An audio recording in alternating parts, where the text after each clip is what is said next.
बोलिए श्री कृष्ण कन्हैया लाल की जय।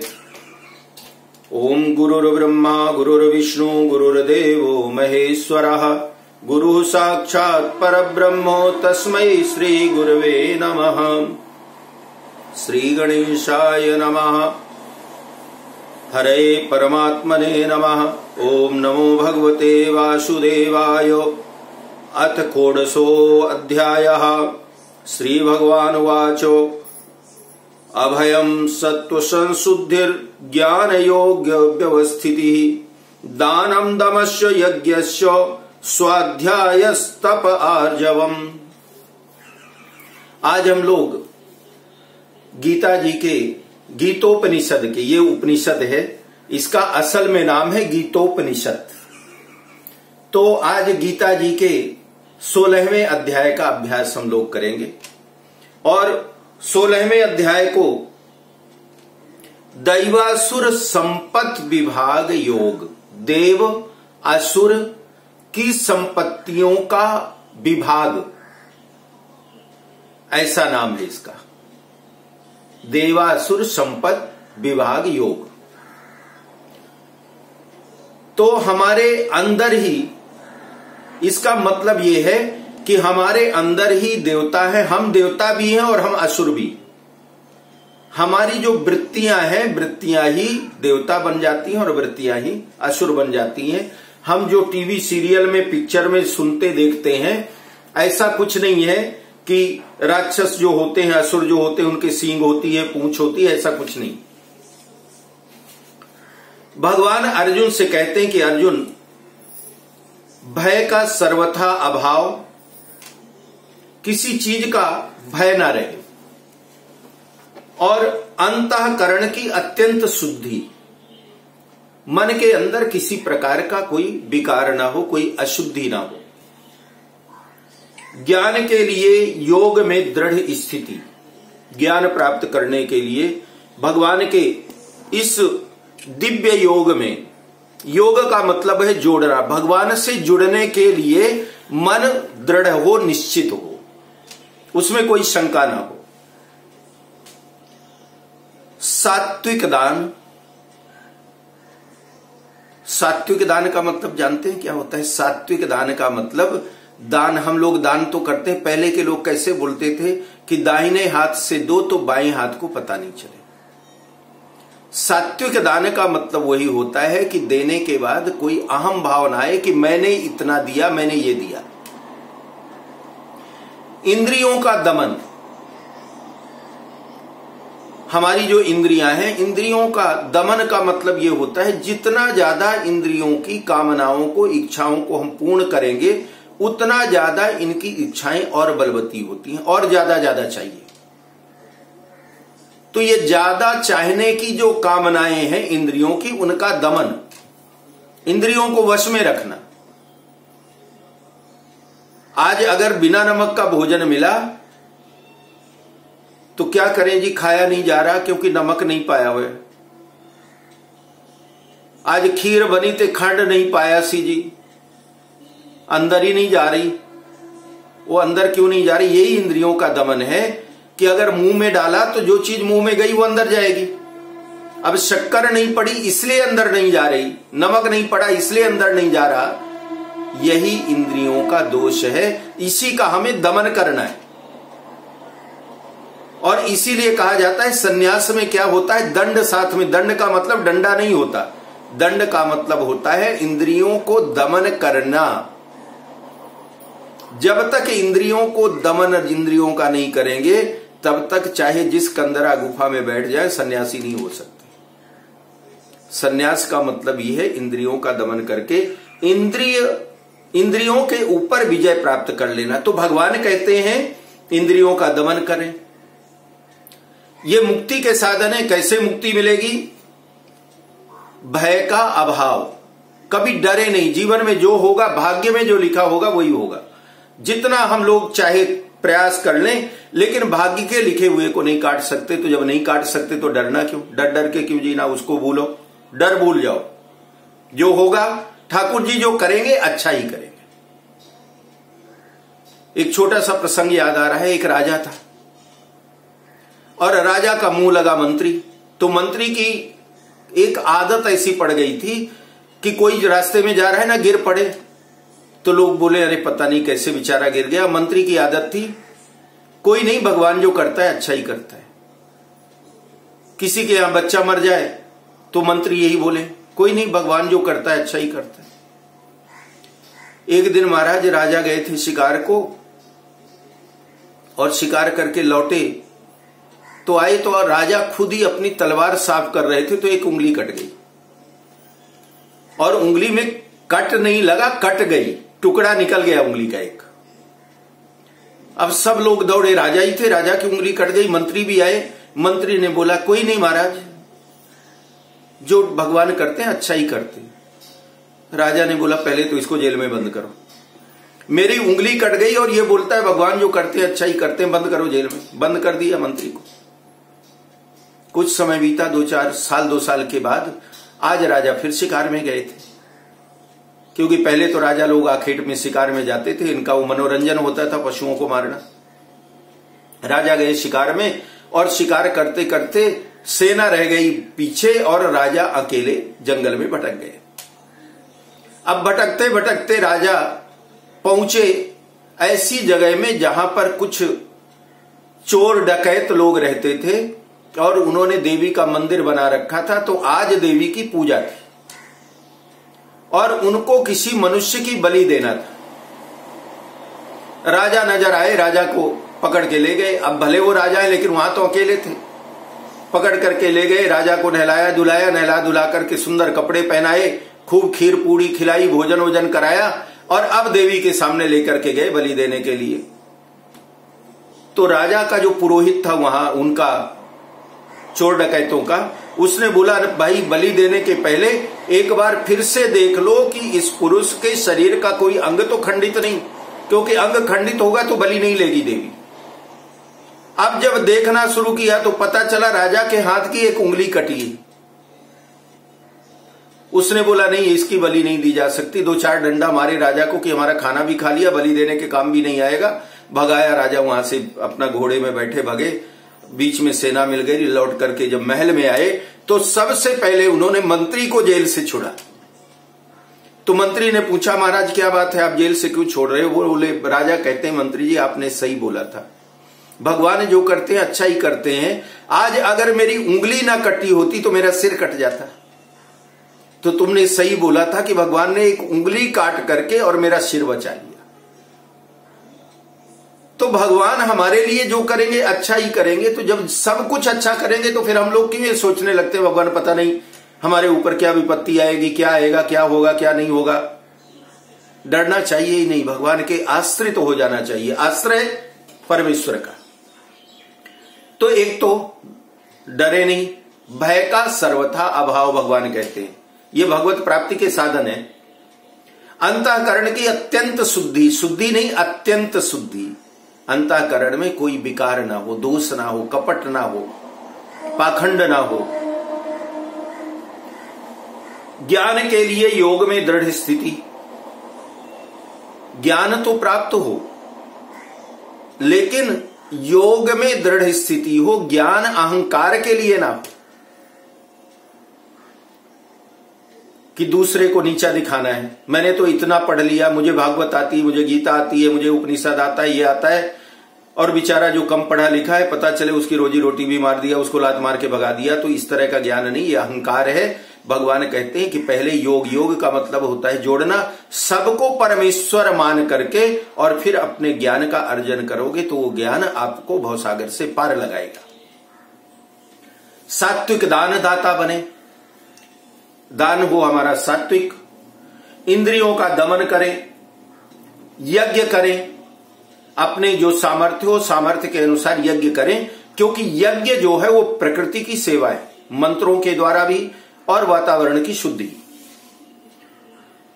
स्वाध्याय, भगवान के चरित्र संबंधी इतिहास पुराणों का अध्ययन करें, स्वाध्याय करें। हम लोग भी जो ये गीता का कर रहे हैं ना, इसको असल में स्वाध्याय ही कहते हैं। कोई पूजा पाठ कर्म कांड वाला चक्कर नहीं। ये हम लोग अपने ज्ञान अर्जन के लिए, अपने आनंद के लिए, भगवान से प्रेम हो इस भाव से स्वाध्याय करते हैं। अपना जो कर्तव्य है, अपने कर्तव्य पालन के लिए अगर कष्ट भी सहन करना पड़े तो कष्ट को सहन करें, लेकिन कर्तव्य का पालन करें। और शरीर से, मन से, वाणी से हमेशा सरल बने रहें। अहिंसा सत्यम क्रोधस्त्यागः शांतिरपैशुनम दयाभूते स्वलोलुप्त्वम मार्दवम ह्रीरचापलम। अहिंसा, हमारे जीवन का एक भाग अहिंसा हो, किसी की कभी हिंसा करने की इच्छा भी मन में ना हो। जब बोलें सत्य भाषण करें, क्रोध ना करें, संसार की कामनाओं का त्याग करें, धीरे धीरे अभ्यास करें। अंतःकरण में राग और द्वेष से उत्पन्न जो हलचल है वो नहीं होनी चाहिए। किसी के प्रति ना ज्यादा राग हो और ना द्वेष हो। किसी की भी बात सुन लें तो जिससे कुछ काम बिगड़ने वाला हो, ऐसी बातों की चुगली नहीं करें, इधर उधर चुगली नहीं करें। प्रत्येक प्राणी पर दया की भावना रखें। संसार के विषयों को देख करके ललचाए नहीं।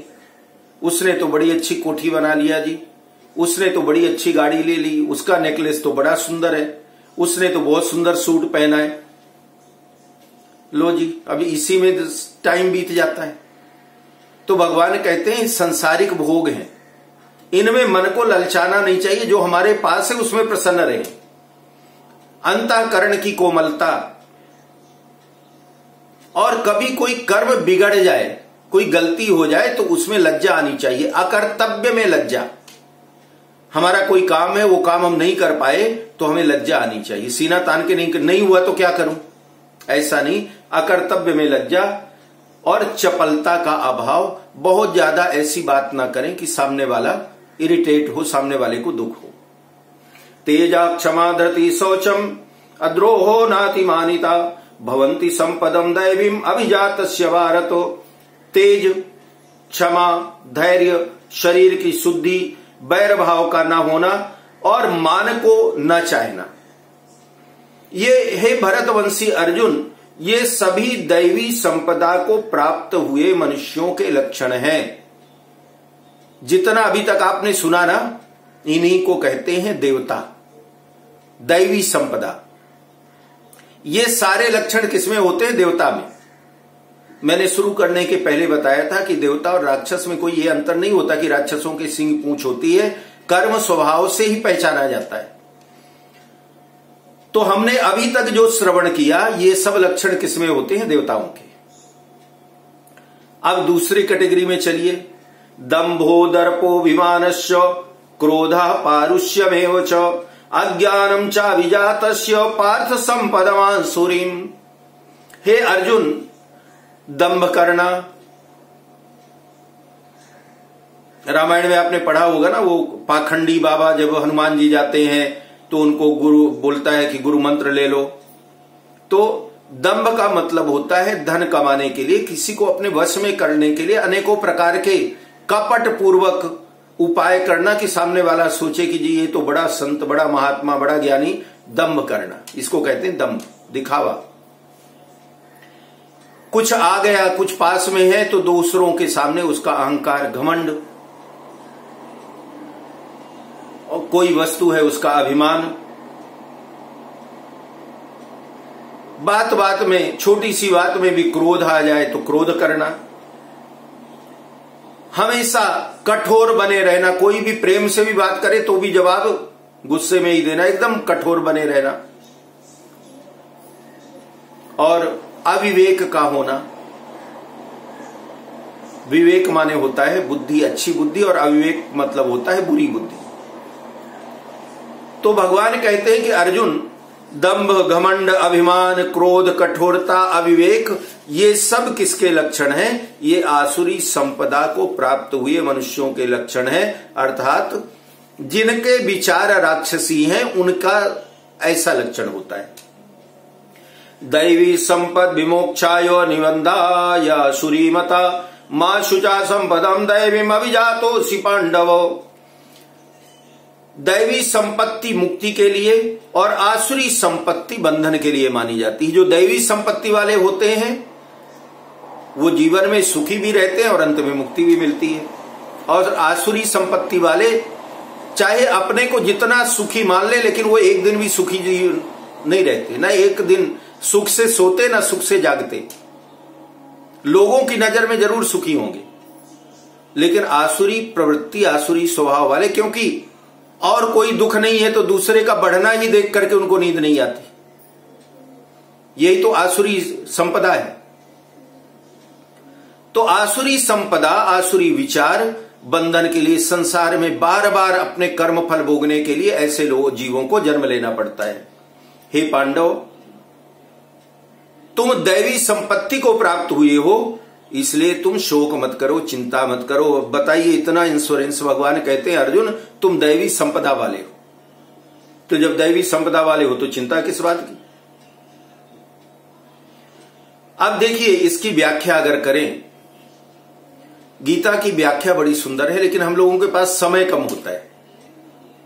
अब ये श्लोक की अगर व्याख्या करें तो जीव के एक ओर भगवान है और एक ओर संसार है। अब इसको ऐसे समझिए, दैवी संपदा क्या है? भगवान, और आसुरी संपदा ये संसार। दूसरा भाव, एक तरफ भगवान और एक तरफ संसार। जब वह भगवान के सम्मुख होता है तो उसमें दैवी संपदा आ जाती है, और जब संसार के सम्मुख होता है तो आसुरी संपत्ति आ जाती है। पत्नी को बोला पानी ला, अगर उसने ला करके नहीं दिया तो फिर आप देखिए 5-10 मिनट के बाद राक्षस क्या रिप्लाई करेगा। तो यही तो संसार में अहंकार, अनेकों प्रकार के कुयोग, अनेकों प्रकार की बुराइयां, दूसरों के सुख के लिए कर्म करना, दूसरों का सुख चाहना चेतनता है, और अपने सुख के लिए कर्म करना, अपने सुखों को बढ़ाते जाना, इसी को जड़ता कहते हैं। भजन ध्यान भी अपने सुख के लिए, अपने मान आदर के लिए करना जड़ता है। कैसे जड़ता है? आप देखिए, भजन गाने वाले जो होते हैं ना, कोई अच्छा भजन गा रहे हैं, उनको बोलो भैया ये वाला भजन बहुत अच्छा लगा, मुझे भी दे दो ना, मैं लिख लेती हूं। हाँ जी ठीक है जी। वो नहीं देंगे आपको भजन, कहीं ये मेरा भजन ले लेंगे तो उस भजन की वैल्यू कम हो जाएगी। सही है ना? लेकिन ये तो इसका मतलब वो भजन किसके लिए गा रहे हैं? अपने लिए गा रहे हैं, भगवान के लिए नहीं गा रहे।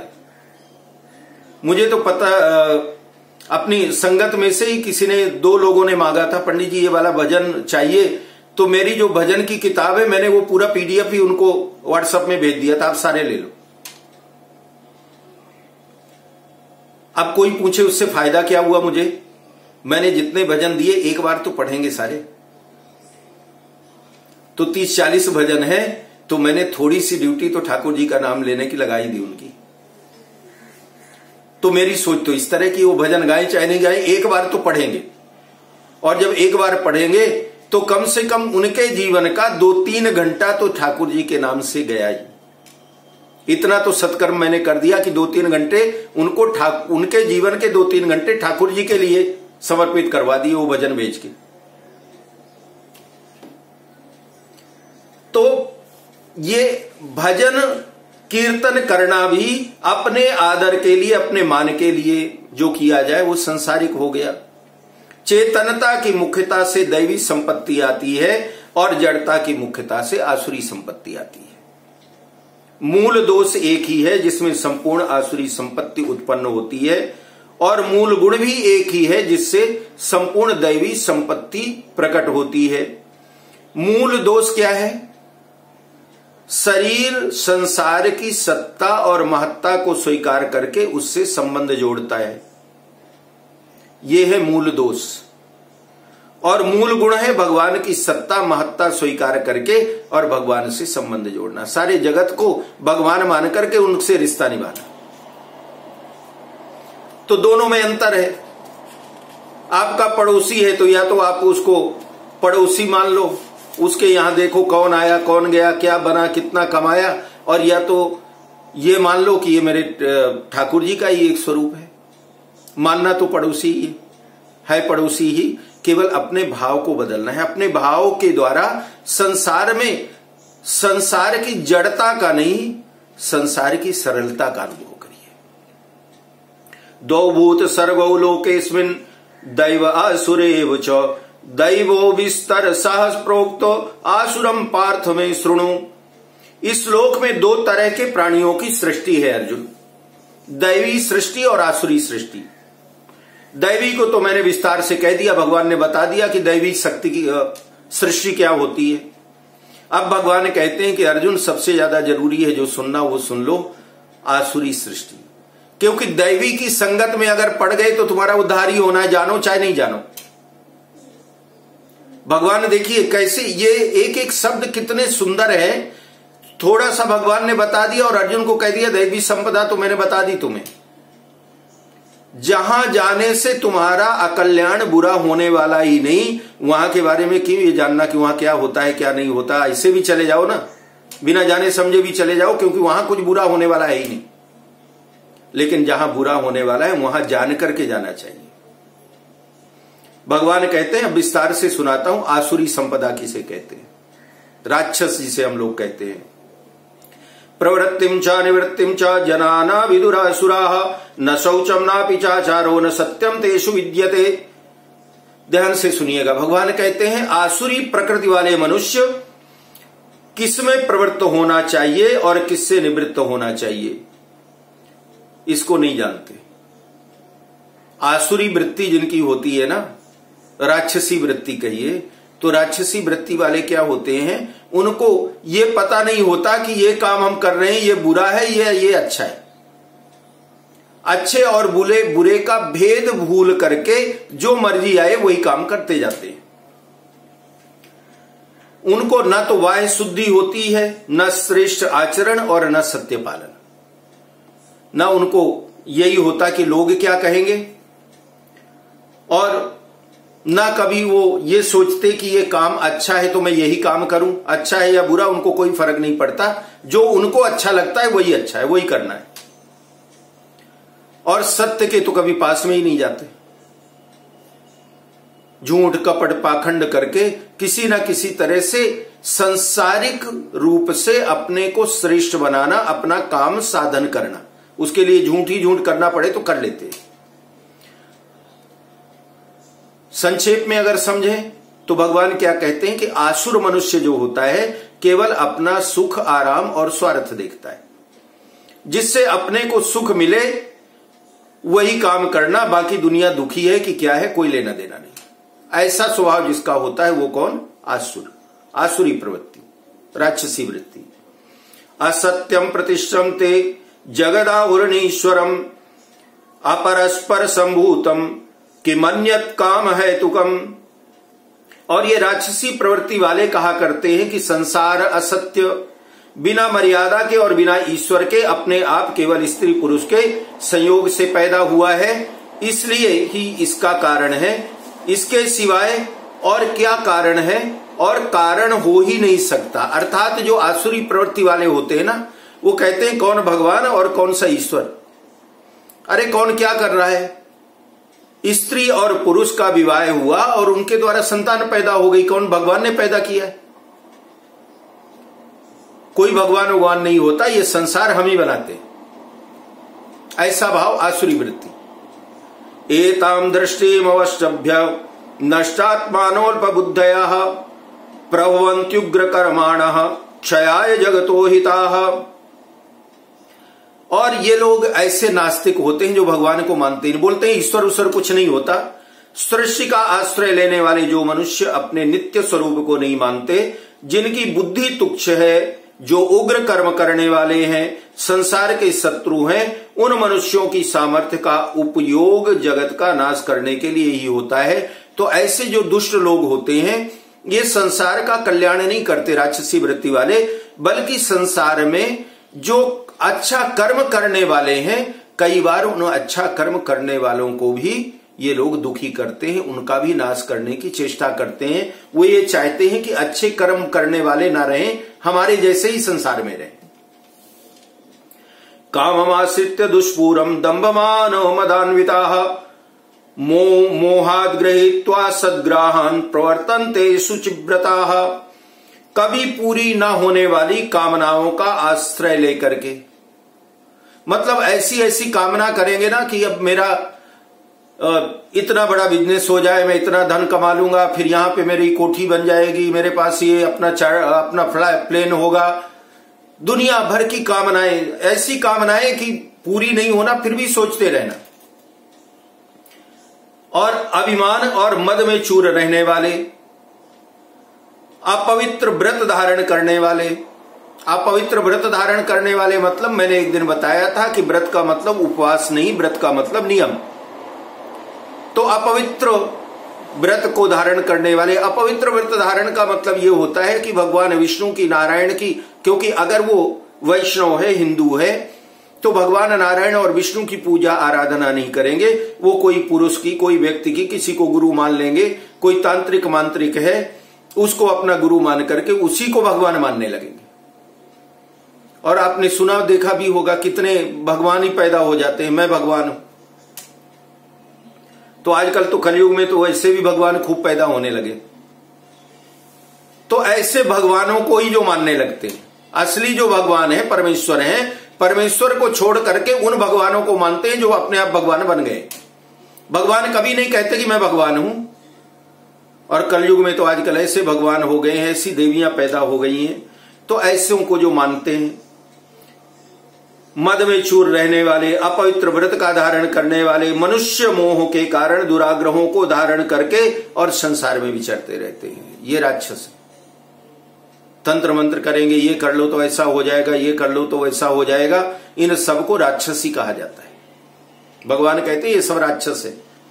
चिंतामो परिमेयाम च प्रलयांतमुपाश्रिताः कामोपभोग परमा एतावदिति निश्चिताः। और ऐसे जो राक्षसी वृत्ति वाले लोग हैं, जब तक मर नहीं जाते तब तक चिंताएं ही करते रहते, सोचते ही रहते हैं क्या करें क्या नहीं करें। पदार्थों का संग्रह, सुख भोगने के लिए नई नई चीजें जमा करना, गाड़ी भी अच्छी आ जाए, अच्छे कपड़े आ जाएं, सोना चांदी, ये सारा कुछ जमा करने में लगे रहते हैं। और जो कुछ है उससे संतुष्ट नहीं होते, और ज्यादा संग्रह कर। जब तक सांस चलती है तब तक केवल संग्रह करना, जोड़ते रहना और एक दिन जय श्रीमन नारायण चले जाना। ये राक्षसी वृत्ति। आशा पाशो शतैर्बद्धाः काम क्रोध परायणाः ईहन्ते काम भोगार्थम अन्यायेनार्थ संजयानो। भगवान कहते हैं अर्जुन, वे आशा की सैकड़ों फांसियों से बंधे हुए मनुष्य, ये मनुष्य कैसे होते हैं? उम्मीद लगाए रहते हैं मेरा ये भी काम हो जाएगा, मुझे ये भी मिल जाएगा, मुझे वो भी प्राप्त हो जाएगा। तो ये सारी आशा की उम्मीद बांधे बांधे सारी जिंदगी काम क्रोध के परायण होकर के पदार्थों का भोग करने के लिए अन्याय पूर्वक धन संचय करने की चेष्टा करते रहते हैं। सारा जीवन जब तक मनुष्य का संबंध शरीर संसार के साथ रहता है तब तक उसकी कामनाओं का अंत कभी नहीं होता। और जो राक्षसी प्रवृत्ति वाले लोग होते हैं, वो लोग क्या करते हैं कि सारा जीवन अन्याय पूर्वक गरीबों का, जो उनसे कमजोर हैं, उनका धन हरण कर करके और धन जमा करेंगे। सुखों का भोग जो है, भोगों की वस्तुएं जमा करते जाएंगे। उन भोगों को भोगने का समय नहीं होगा, लेकिन फिर भी जमा करते जाएं, देख करके ही आनंद। मेरी इतनी गाड़ियां, अरे बैठेगा तो एक ही गाड़ी में, लेकिन 10 गाड़ी खरीद लिया तो और कॉलर टाइट हो गई मेरी 10 गाड़ियां। 10 बेडरूम का बढ़िया कोठी बना ली, सोएगा कितने में? एक बेड में ही सोएगा। लेकिन अहंकार की पूर्ति के लिए यही भगवान कहते हैं कि ये आसुरी प्रवृत्ति है। बढ़ाते जाना, कामनाएं कभी कम नहीं होती, कामनाओं के अनुसार भोग वस्तुओं को जमा करते जाना। आसुर स्वभाव वाले मनुष्य काम और क्रोध को स्वाभाविक मानते। काम और क्रोध इनके जीवन का एक हिस्सा बना होता है, उससे कोई डरने की बात नहीं। वो सोचते हैं, वो कहते हैं कि ना काम बुरा है और ना क्रोध बुरा है। काम क्रोध के अलावा उनको कुछ दिखाई ही नहीं देता। संसार में भोग की वस्तुएं जमा करो, अगर कोई चीज ना मिले तो फिर क्रोध करो। इदमद्य मया लब्धम इमं प्राप्ते मनोरथम इदमस्तीदमपि मे भविष्यति पुनर्धनम। वे इस प्रकार मनोरथ किया करते हैं कि इतनी वस्तुएं तो हमने आज प्राप्त कर ली है। आसुरी प्रवृत्ति वाले जो होते हैं उनकी एक लिस्ट होती है माइंड में, आज मुझे इतना कमा लेना है और अब इस मनोरथ को प्राप्त करूंगा, आज इतना कमा लूंगा, कल फिर मेरा ये काम हो जाएगा, इतना धन तो मेरे पास है और इतना धन फिर और भी आ जाएगा और भी आ जाएगा। तो धन जमा करना, कमाना कमाना कमाना और यही कामना करते करते, और कामना का अंत नहीं होता, एक दिन खुद ही अंत हो जाते हैं। यह है आसुरी वृत्ति। असौ मया हता सत्तुर हनिष्ये चापरानपि ईश्वरोऽहम् भोगी सिद्धोऽहम् बलवान सुखी। और आसुरी वृत्ति वालों का स्वभाव, वह शत्रु तो हमारे द्वारा मारा गया और उन दूसरे शत्रुओं को भी हम मार डालेंगे। हमसे व्यापार व्यवसाय में जो आगे बढ़ रहा है ना, तो कोई ना कोई उपाय करके उसको पीछे कर दिया, उसको मरवा दिया, उसको दुखी करके उसका काम धंधे को सत्यानाश करवा दिया अपनी आसुरी प्रवृत्ति से। तो एक दो का जब काम बिगाड़ेंगे उसके बाद मन में सोचेंगे अभी एक और बचा है ना, उसका भी किसी ना किसी तरह से बिगाड़ो। तो ऐसे लोग जो हैं सारा जीवन इनका केवल किस बात में बीत जाता है? दूसरों का बुरा करने में। सोचते क्या है? अपना भला कर रहे हैं, लेकिन अपना भला नहीं, दूसरे का बुरा करने में ही इनको आनंद आता है। ये आसुरी वृत्ति है। आड्यो भी जनवानास्मि कोन्योस्ति सदृशो मया यक्षे दास्यामि मोदिष्यो इत्यज्ञान विमोहिताः। आसुरी वृत्ति वाले सोचते हैं मैं धनवान हूं, हमारे पास बहुत सारे लोग हैं, हमारे समान दूसरा कोई है ही नहीं, मेरे समान धनवान, मेरे समान बुद्धिमान। कितने बार होता है ना, लोग व्यापार व्यवसाय करते हैं, बड़ी सफलता मिले तो उनके मन में अहंकार आ जाता है, अरे पंडित जी मैंने तो ऐसे फिर चक्कर चलाया, ऐसी मेहनत की मैंने, और मैंने सोच लिया था कि इस काम को तो करना ही है और मैंने करके दिखाया। 10-5 साल बाद फिर वही मिलते हैं, पंडित जी एक काम था, बड़ी मेहनत की, बड़ी कोशिश की, फिर भी नहीं हुआ। अब अगर पंडित जी बोल देना कि बेटा तुम वही हो ना जब बोल रहे थे कि पंडित जी मैंने ऐसा दिमाग लगाया, ऐसी मेहनत की, मेरा काम फट से हो गया, तो इस काम में भी उतना ही दिमाग और सब लगा देते, क्यों नहीं लगाए? ये अहंकार है। असल में हमारे दिमाग लगाने से कुछ नहीं होता, कर्म करना पड़ता है, लेकिन प्रारब्ध में जब कोई चीज होगी तभी हमें वो प्राप्त होती है। हम खूब यज्ञ करेंगे, दान देंगे, मौज करेंगे, हमेशा यही सोचते रहते हैं जब बुढ़ापा आएगा ना तो खूब बड़े बड़े यज्ञ करेंगे, हरिद्वार वृंदावन ऋषिकेश जाकर के भागवत सुनेंगे, खूब यज्ञ करेंगे और ब्राह्मणों को खूब भोजन कराएंगे। तो सोचते, प्लानिंग तो करते रहते हैं, लेकिन पता चला कि जब तक सांस चल रही है तब तक हरिद्वार वृंदावन घर छोड़ के जाने का समय कहां है? तब तक तो यही लगता है कि सारी गृहस्थी तो हम ही चला रहे हैं, अगर चले गए वहां तो बिजनेस तो डूब जाएगा। तो हरिद्वार वृंदावन तो नहीं जाते, एक दिन फिर कहां जाते हैं? मुक्ति धाम। राम नाम सत्य है, राम नाम सत्य है, तभी छुट्टी मिलती है, उसके पहले कोई छुट्टी ही नहीं। अनेक चित्त विभ्रांता मोहजाल समावृता प्रसक्ता काम भोगेषु पतंती नरकेषु च। और कामनाओं के कारण तरह तरह से भ्रमित चित्त वाले, मोहजाल में अच्छी तरह से फंसे हुए और पदार्थों और भोगों में अत्यंत आसक्त रहने वाले मनुष्य भयंकर नरकों में गिरते हैं। नरकों में की भी कैटेगरी है, छोटा वाला नरक, बड़ा वाला नरक। तो जो यहां बड़े वाले भोगी होते हैं ना, वो जाते भी प्रमोट होकर के बड़े वाले नरक में ही, छोटे वाले जो होते हैं वो छोटे वाले नरक में। क्योंकि अगर उसका स्टेटस बहुत बड़ा है तो अगला जो प्रमोशन होगा वहां भी तो स्टेटस उतना ही रहना चाहिए।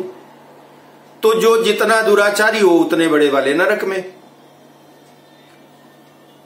लेकिन एक चीज जरूर है, गीता जी का भाव क्या कहता है? गीता जी कहती हैं कि नरकों को प्राप्त होने में क्रिया का उतना महत्व नहीं है जितना महत्व अंदर के भाव का है।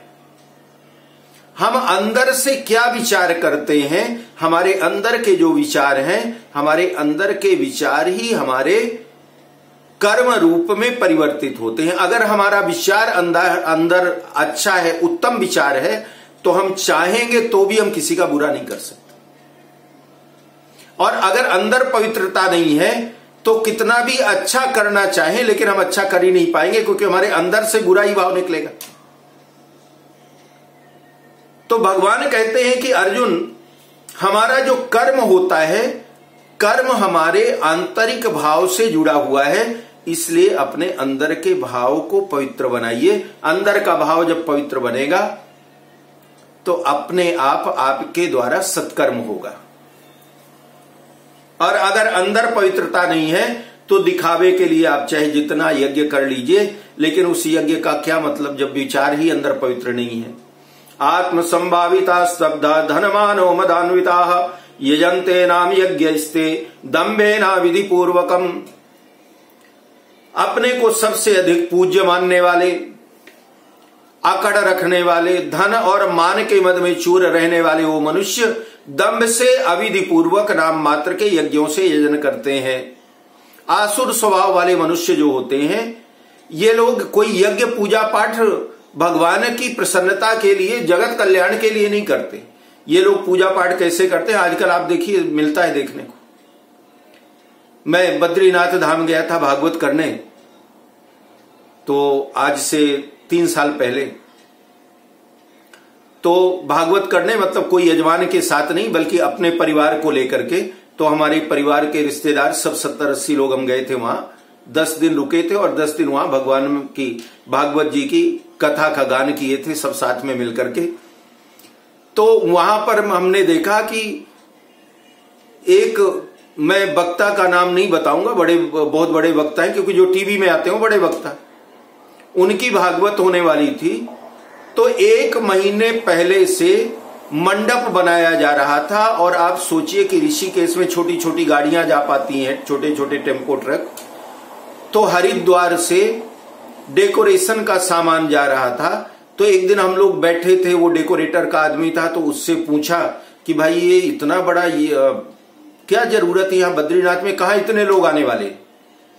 क्योंकि बद्रीनाथ धाम में लोग कितने जाते हैं, वहां तो इतने अच्छे होटल और धर्मशाला भी नहीं है कि जहां लाखों लोग रह सके। तो वहां तो 1,000 हजार आदमी पहुंच गया कथा सुनने के लिए, बहुत है। और वो पंडाल जो बन रहा था वो एयर कंडीशन पंडाल ऐसा बन रहा था कि लोगों को अंदर ठंडी नहीं लगे। बारिश होती रहती तो बारिश का पानी नहीं आए, बढ़िया कुर्सियां, सोफा। तो उसने बताया कि पंडित जी इसमें लगभग 5 करोड़ रुपए का बजट है पंडाल बनाने का। अब 5 करोड़ में पंडाल बनाया जा रहा है, तो आप बताइए ये कौन से स्वभाव वाला यज्ञ है। ये 5 करोड़ रुपए अगर किसी गरीब की, किसी दुखी दरिद्र की सेवा में, कोई विद्यालय में, कोई हॉस्पिटल में खर्च किया जाता तो कितने लोगों का, अनाथ आश्रम में खर्च किया जाता, कितने लोगों का भला होता। मैं कोई कथा का विरोध नहीं कर रहा हूं, लेकिन एक कथा श्रवण करने के लिए करोड़ों रुपए खर्च किए जा रहे हैं। और कथा भी किसको सुनने वाली है कि बद्रीनाथ धाम में आप सोचिए कोई साधारण सुनने वाला जाएगा, हमारे आप जैसा 15-20 हजार रुपए खर्चा करके बद्रीनाथ धाम। वहां तो वही लोग जाएंगे जो हेलीकॉप्टर से जा सकते हैं, उनके हेलीकॉप्टर से जाएंगे, उतरेंगे, वहां कथा सुनेंगे, शाम को हेलीकॉप्टर से फिर वापस आ जाएंगे दिल्ली, पैसे वाले लोग। तो ये क्या होता है, भगवान कहते हैं कि आसुर स्वभाव वाले लोग जो होते हैं दूसरे से प्रतिस्पर्धा रखते हैं और इसीलिए यज्ञ करते हैं कि दूसरे की अपेक्षा हमारा यज्ञ ज्यादा अच्छा रहे। भगवान को प्रसन्न करने के लिए नहीं, दूसरे यज्ञ करने वाले को नीचा दिखाने के लिए यज्ञ करते हैं। इसके भाव को समझिए। अर्थात भगवान की भक्ति में भी अपने मान को बढ़ाना, अपने अहंकार को जीवित रखना। अहंकारम बलम दर्पम कामम क्रोधम च संश्रिताः मामात्म परदेहेषु प्रदिशंतोभ्यसूयकाः। और ऐसे जो आसुरी वृत्ति वाले लोग हैं वे अहंकार, हठ, घमंड, कामना और क्रोध का आश्रय लेने वाले मनुष्य अपने और दूसरों के शरीर में रहने वाले मुझ अंतर्यामी के साथ द्वेष करते हैं और मेरे और दूसरे के गुणों में दोष दृष्टि रखते हैं। बड़ा सुंदर वाक्य भगवान कहते हैं कि अर्जुन, ऐसे जो यज्ञ करता है ना, जो दिखावे के लिए आसुरी प्रगति वाले मनुष्य अपनी जिद पर अड़ा रहते हैं, अपनी बात को ही सच्चा मनवाते हैं, और मैं तो सबके अंदर हूं, सबके अंदर मैं ही विद्यमान हूं, तो मुझ अंतर्यामी ईश्वर, मैं सबके अंदर हूं, अंतर्यामी ईश्वर हूं मैं, लेकिन सबके अंदर हूं। तो एक तरफ तो मेरा यज्ञ करते हैं और दूसरी तरफ मुझसे द्वेष करते हैं, दूसरे को नीचा दिखाने के लिए बड़ा यज्ञ कर रहे हैं। भगवान को प्रसन्न करना है, दूसरे को नीचा दिखाने के लिए, उससे बड़ा यज्ञ मेरा यज्ञ होना चाहिए। भगवान कहते हैं कि अर्जुन, ऐसे दोष दृष्टि वालों को मेरी प्राप्ति होगी क्या? ये आसुरी वृत्ति वाले हैं, जितना मर्जी आए यज्ञ कर लें, मेरी कृपा इनके ऊपर नहीं होती। तानहम दुष्टः कुरान संसारेषु नराधमान क्षिपाम्यजस्त्रम शुभानाम सुरीस्वेवो योनिषु। उन द्वेष करने वाले, क्रूर स्वभाव वाले और संसार में महान नीच अपवित्र मनुष्यों को मैं बार बार आसुरी योनियों में ही गिराता रहता हूं। ऐसे लोग जो होते हैं ना, अपने को बड़ा दिखा करके दूसरों को नीचा दिखाना, भगवान का क्रूर निर्दय आसुर मनुष्यों में भी अपनापन है। भगवान कहते हैं ये सारी सृष्टि है, चाहे वो आसुर प्रवृत्ति वाला हो, निर्दयी हो, क्रूर हो, चाहे जैसा हो, लेकिन उसके अंदर जो आत्मा है, जीवात्मा है, वो तो मैं ही, मेरे अतिरिक्त तो कोई और है नहीं।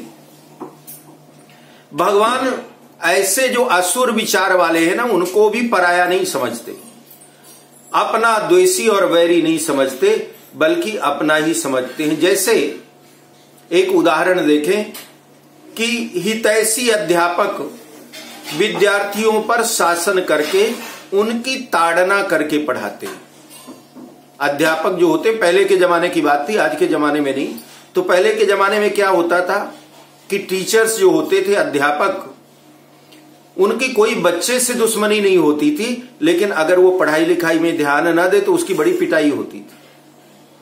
ताड़ना करके, मारपीट करके, और उसे सही मार्ग में लाना है, जिससे वो विद्वान बने, उन्नत बन जाए। तो उसमें अध्यापक का कोई अपना स्वार्थ नहीं था, ना उस बच्चे से कोई विशेष लगाव था, ना वैर था, बल्कि उस बालक का, उस विद्यार्थी का कल्याण करने के लिए उनको ताड़ना भी देते थे। इसी प्रकार भगवान का किसी भी जीव से कोई वैर भाव नहीं है, सब भगवान का ही अंश है। लेकिन जो बिगड़े होते हैं उनको ताड़ना देने के लिए, उनको सुधारने के लिए अनेकों प्रकार की नरक योनियों में भगवान उनको भेजते हैं कि वहां जाकर के भोग करके और सुधरे। आसुरीम योनिमापन्ना मूढ़ा जन्मनि जन्मनि माम प्राप्यैव कंतुय ततो यान्त्यधमाम गतिम। भगवान कहते हैं कि हे कुंती नंदन, वे मूढ़ मनुष्य, कौन से मूढ़? आसुरी प्रवृत्ति वाले, मुझे प्राप्त ना करके ही जन्म जन्मांतर में आसुर योनि को प्राप्त होते हैं, क्योंकि वो मुझे प्राप्त करने का कभी साधन करते ही नहीं। वो केवल अपने भोगों की पूर्ति के लिए, कामना की पूर्ति के लिए ही सारा जीवन कर्म करते हैं, और सारा जीवन जब भोग कामना पूर्ति के लिए जीते हैं तो भगवान कहते हैं कि जन्म जन्मांतर में बार बार उनका जन्म होता है और बार बार वो नरक की गतियों को, अनेकों गतियों को, दुर्गति को प्राप्त होते हैं, और उत्तर उत्तर अधम गति को भी प्राप्त होते रहते हैं।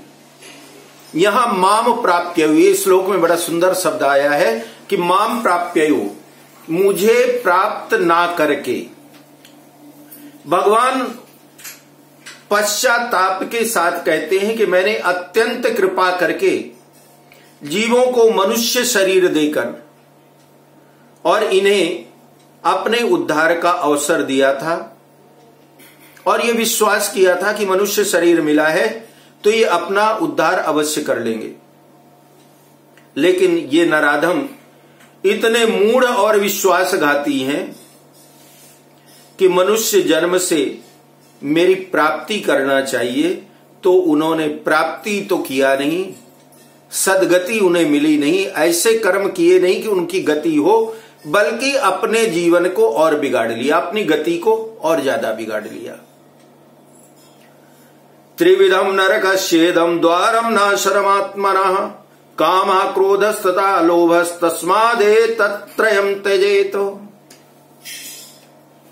बड़ी सुंदर बात भगवान कहते हैं, अर्जुन, काम, क्रोध, लोभ, और ये तीनों शब्द ऐसे हैं जो हमारे लोगों के सुने सुनाए, सबको पता है, सबको याद है, बाय हार्ट, याद ही नहीं करना। काम, क्रोध, लोभ। तुलसीदास जी ने कहा अगर इनसे बचना है ना, काम क्रोध लोभ से, ये बचने का उपाय है। क्या उपाय है? काम ही नारी प्यारी जिमी, लोभ ही प्रिय जिमी दाम, तिमि रघुनाथ निरंतर प्रिय लागहु मोहि राम। अब काम, क्रोध, लोभ, तीन शब्द भगवान ने कहे। ये तीनों क्या है? दुर्गति के कारण। और तीनों को अगर बदलें तो कामी को जैसे सांसारिक भोग बड़े प्रिय हैं।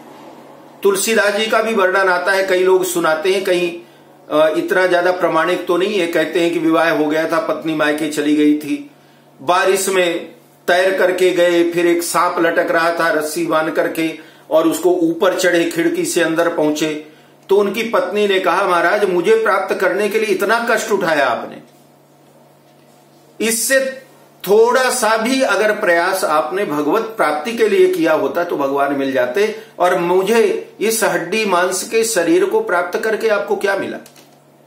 और वहीं से तुलसीदास जी को ज्ञान आ गया, ऐसा लोग बताते हैं। असल में ऐसा नहीं है, तुलसीदास जी इतने मूर्ख नहीं थे और न ही इतने भोगी और कामी थे, लेकिन एक उदाहरण हम मान सकते हैं। तो भगवान कहते हैं कि काम, उन्हीं तुलसीदास जी ने लिखा ना कि काम ही नारी प्यारी जी। तो जैसे भगवान, हम सांसारिक भोगों में पत्नी को, परिवार के लिए बेचैन रहते हैं, तो तुलसीदास जी ने वही लिखा कि वही बेचैनी, वही लगाव, वही कामना भगवान के लिए क्यों नहीं हो जाती। अगर भगवान के लिए हो जाए वही कामना, तो हमारा उद्धार हो जाए, हमारा जो काम है उसका मार्ग बदल जाए।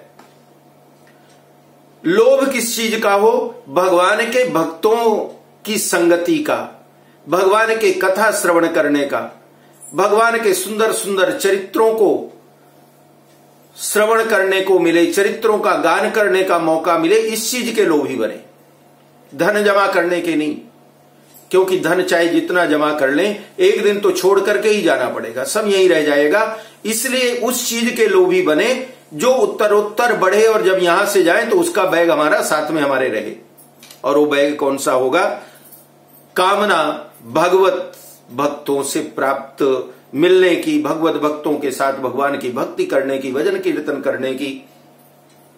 तो काम, क्रोध, लोभ से रहित होने का तात्पर्य इनके त्याग का उद्देश्य रखना है। मन में यह भाव रखें कि हमें काम से दूर रहना है, क्रोध से दूर रहना है, लोभ से दूर रहना है, इनके वश में नहीं होना। काम से, क्रोध से अथवा लोभ से किया गया शुभ कर्म भी कल्याणकारक नहीं होता है। कितना भी अच्छा कर्म करें, लेकिन उसमें अगर काम, क्रोध, लोभ, तीर में से कुछ भी शामिल है तो कर्म तो करेंगे, लेकिन उसका कोई फायदा, कोई लाभ नहीं मिलता है।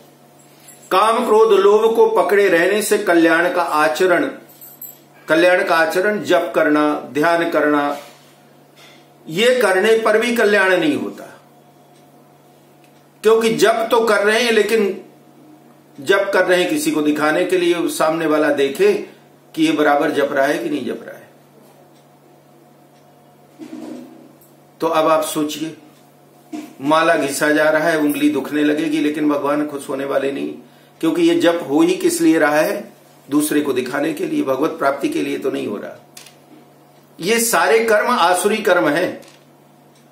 ये जप करना भी आसुरी कर्म है इस तरह का, जो दूसरे के दिखाने के लिए किया जा रहा है।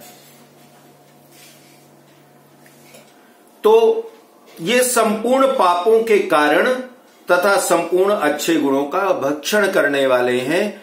तो मन में काम, क्रोध और लोभ, ये तीनों जो वृत्तियां हैं, कोशिश करें कि हम इन वृत्तियों से अपने आप को बचाएं, इन वृत्तियों से दूर रहें। यह शास्त्र विधि मुत्सृज्य वर्तते कामकारतः न स सिद्धिमवाप्नोति न सुखम न पराम गतिम। भगवान कहते हैं कि अर्जुन, जो मनुष्य शास्त्र विधि को छोड़ करके इच्छा से मनमाना आचरण करता है, वह न सिद्धि को और न सुख शांति को और न परम गति को ही प्राप्त होता है। अब इसका मतलब जैसे रोगी अपनी दृष्टि से कुपथ्य का त्याग और पथ्य का सेवन करता है, लेकिन आसक्तिवश कुपथ्य ले लेता है। अर्थात जैसे अपने यहां हिंदुस्तान में तो ऐसा होता है, घर घर में डॉक्टर, ये ले लो, सिर दुख रहा है ना, ये ले लो, ठीक हो जाएगा। जानता नहीं है फिर भी बताएगा। तो यहां भगवान वही तो कह रहे हैं कि पता नहीं है फिर भी वो बता देंगे जी ऐसी वाली, ये वाली पूजा कर लो जी, आपकी कुंडली में पितृदोष है, आपकी कुंडली में काल सर्वदोष है।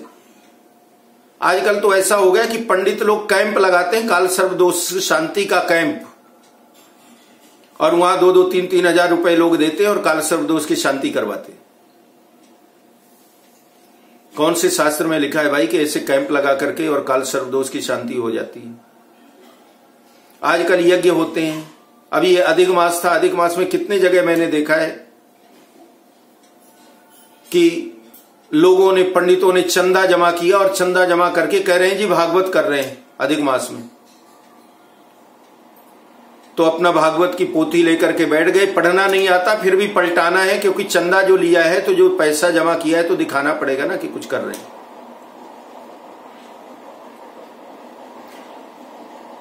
यह कहलाता है कि शास्त्र वर्णित नियम नहीं है अपनी इच्छा से मनमाना आचरण करना।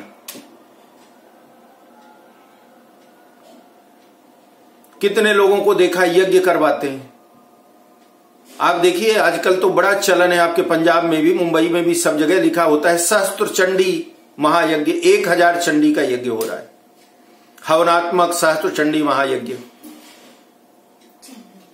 अब वहां जाकर के देखिए कि वो चंडी पाठ में हवन क्या हो रहा है, क्या यज्ञ हो रहा है, कितनी आहुति हो रही, कुछ नहीं हो रहा। वहां केवल ये हो रहा है कि पैसा कितना कमाया जा सकता है उतना कमा लो। और कितने भगत लोग ऐसे होते हैं जो जाकर के पैसा देते हैं। हाँ जी, आपको ये तकलीफ है, बस एक पंडित आपका बिठा देते हैं, एक कुंड आपका, 51,000 रुपए खर्च आएगा, आप 51,000 दे दीजिएगा, ये कुंड आपका रहेगा। ये सब क्या है? मनमाना आचरण है। और मनमाने आचरण से क्या होता है? न सिद्धि मिलती, न सुख मिलता और न ही परम गति मिलती। वो उसी तरह होता है कि जैसे डॉक्टर ने दवाई दिया और दवाई दे करके और आपसे बोलने लगा कि भाई ये चीज आपको नहीं खाना, तो आपने बोला जी मुझे पता है डॉक्टर साहब, दवाई दे दिया ना आपने, अब मैं वो पूरा परहेज करूंगा। और घर में आया तो डॉक्टर ने बोला था कि दही नहीं खाना, लेकिन वो दही रोज खा रहा है। फिर जाकर के डॉक्टर को बोलता है डॉक्टर साहब आपकी दवाई से कुछ फायदा नहीं हुआ। तो डॉक्टर क्या करें जब आप कुपथ्य कर रहे हो, पथ्य का सेवन नहीं कर रहे। ऐसे ही आसुर मनुष्य अपनी दृष्टि से तो अच्छा काम करते हैं, लेकिन उनके भीतर काम, क्रोध, लोभ रहने के कारण शास्त्र विधि की अवहेलना करके मनमाने ढंग से काम करने लग जाते हैं, और जिसके कारण वो अधोगति में जाते हैं। यहां पर एक वाक्य जरूर श्रवण कर लें, समझ लें। कई बार हम लोग भी ये कहते हैं ना कि भगवान का काम है, अगर सही नहीं भी करोगे तो कोई बात नहीं, पाप थोड़ी लगेगा। लेकिन यहां भगवान कहते हैं कि अगर ठीक है, सही नहीं है, गलत नहीं है, वो ठीक है, आपका भाव अगर पवित्र है तो आप जैसे भी करोगे सब अच्छा है। लेकिन अगर आपका भाव धन कमाना है, आपका भाव लोगों की नजरों में अपने आप को बड़ा दिखाना, ज्यादा बुद्धिमान दिखाना, ज्यादा बड़ा धर्मात्मा, धार्मिक दिखाना, ये कुभाव अगर मन में है, तो कल्याण नहीं होगा बल्कि अधोगति होगी। तो तस्मात् शास्त्रम प्रमाणम ते कार्याकार्य व्यवस्थितौ ज्ञात्वा शास्त्रो विधानोक्तम कर्म कर्तुमिहर्यसि। भगवान कहते हैं कि इसलिए तेरे लिए कर्तव्य अकर्तव्य की व्यवस्था में शास्त्र ही प्रमाण है अर्जुन। ऐसा जान करके तो इस लोक में शास्त्र विधि से नियत कर्तव्य कर्म करने योग्य है, अर्थात तुझे अर्जुन शास्त्र विधि के अनुसार कर्तव्य कर्म करने चाहिए। 7वें श्लोक में भगवान ने कहा था कि आसुर स्वभाव वाले मनुष्य कर्तव्य और अकर्तव्य को जानते ही नहीं, वो ये नहीं जानते कि अच्छा क्या है बुरा क्या है। तो यहां भगवान अर्जुन को कह रहे हैं कि अर्जुन तुम्हें तो पता है ना, मैंने बता दिया कि तुम्हारा क्या कर्तव्य है और क्या अकर्तव्य है। तो जब तुम्हें पता है कि तुम्हारा कर्तव्य है ये धर्म युद्ध करना, तो अपने कर्तव्य से अगर भागोगे तो फिर तुम भी वही आसुरी वृत्ति वाले कहलाओगे अर्जुन। जिनके आचरण शास्त्र के अनुसार होते हैं, ऐसे संत महापुरुषों के आचरणों और वचनों के अनुसार चलना भी शास्त्रों के अनुसार ही चलना माना जाता है। वास्तव में देखा जाए तो जो महापुरुष परमात्म तत्व को प्राप्त हुए हैं, उनके आचरणों, आदर्शों, भावों, उनसे ही तो शास्त्र बनते हैं। शास्त्र कोई ऊपर से नहीं टपके। जो विद्वान है, ज्ञानी है, भगवत प्राप्त संत हैं, ऐसे संतों के आचरण के अनुसार ही हमारे शास्त्र पुराण बनते हैं, नियम बनते हैं। इतिहास के आधार पर सत्य का निर्णय नहीं हो सकता, क्योंकि उस समय समाज की क्या परिस्थिति थी, किसने किस परिस्थिति में क्या किया और क्यों किया, किस परिस्थिति में क्या कहा और क्यों कहा, इसका पूरा पता नहीं लग सकता। इसलिए इतिहास में आई अच्छी बातों से मार्गदर्शन हो सकता है, पर सत्य और शास्त्र का निर्णय नहीं होता है। इतिहास से विधि प्रबल है और विधि से भी निषेध प्रबल है। भगवान कहते हैं कि अर्जुन, इसलिए सुनी सुनाई बात या कोई आपको कुछ कह दे उसको न मान करके अपने अंतर हृदय से निश्चित करिए, हमारे द्वारा जो कर्म किया जा रहा है उस कर्म से किसी को कोई कष्ट तो नहीं हो रहा। हमारा कोई कर्म ऐसा तो नहीं है जो हमारे अंदर कोई भाव है कि हम किसी को दिखाने के लिए कर रहे हैं, या अपनी कोई कामना की पूर्ति के लिए हम कोई कर्म कर रहे हैं। देखिए, कामना पूर्ति के लिए किया हुआ सत्कर्म भी सत्कर्म नहीं, क्योंकि जहां कामना आ गई वहां पर लोभ आ गया।